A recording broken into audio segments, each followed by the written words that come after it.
días, patria. Patria es la tierra donde se ha sufrido.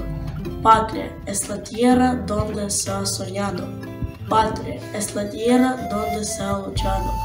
Patria es la tierra donde se ha vencido.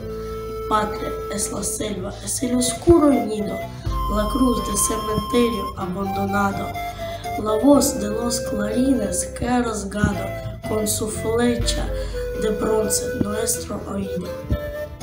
Patria es la errante barca del marino que en el enorme piélago sonoro deja una blanca estela en su camino, y patria es el airón de la bandera que ciñe con relámpagos de oro el sol como una virgen caballera.